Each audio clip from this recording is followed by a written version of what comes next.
हम अक्सर ये भूल जाते हैं कि हैदराबाद में हम अक्सर ये भूल जाते हैं कि हैदराबाद का जो रोल रहा है जंग आज़ादी में, वो बड़ा बड़ा इंटरेस्टिंग रोल रहा है और बड़ा पुराना रोल रहा है।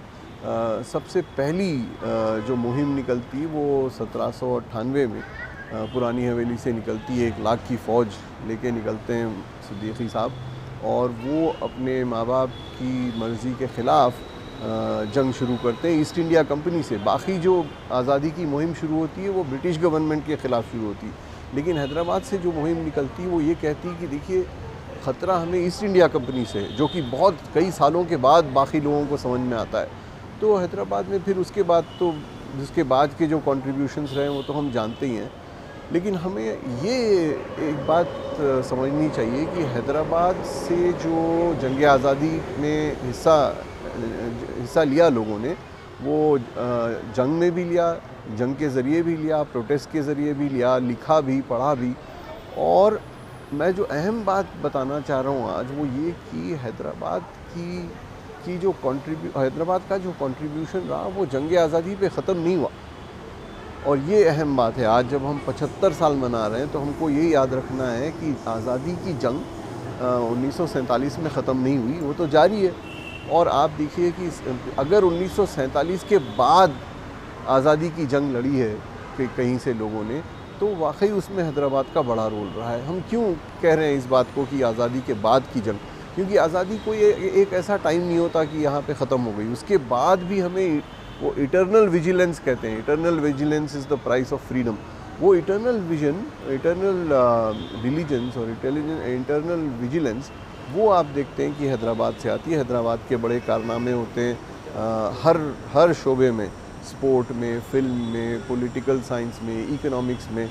ये जो बड़े बड़े लोग गुज़रे, बड़े बड़े नाम गुज़रे, इलियास बब्बर साहब, शाहीन सुल्ताना टेबल टेनिस की, हमारे रशीदुद्दीन खान साहब, खुसरो साहब, इन सब लोगों ने हिंदुस्तान को बनाया है। और इनका जो कंट्रीब्यूशन रहा वो 75वें साल में उतना ही नुमायाँ है जितना उन लोगों का रहा जिन्होंने 1947 से पहले कोशिश की।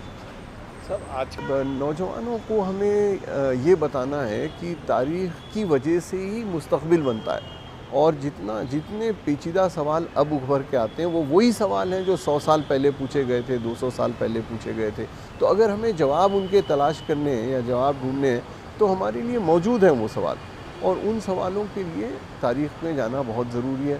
तारीख़ है बड़ी दिलचस्प कहानी, वो हमें बताना चाहिए और हमें उनको इस तरह पढ़ाना चाहिए या इस तरह वाकिफ़ करना चाहिए जिनसे उनको लगे कि वो उनकी कहानी हो।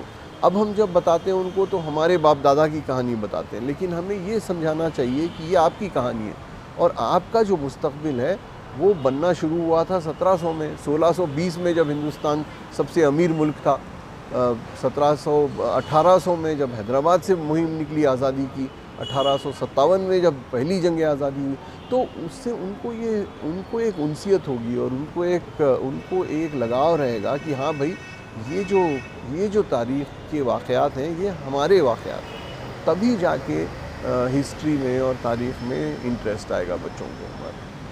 ख़ास तौर पे ये 75वीं सालगिरह की मुबारकबाद दूँ। 75 साल बहुत होते हैं। 75 साल पहले कई लोगों को ये शक था कि शायद हिंदुस्तान न रहे, 10 साल भी, 20 साल भी, और कई ममालिक ऐसे थे जो ख़त्म हो गए। लेकिन हिंदुस्तान ऐसा मुल्क है जिसने 75 साल बड़े अच्छे गुजारे, आज़ादी के साथ गुजारे, जमहूरियत के साथ गुजारे। बहुत सारी रुकावटें आई, लेकिन अब भी हम दुनिया की सबसे बड़ी जमहूरियत है। तो आप सबको इस चीज़ की ख़ास मुबारकबाद।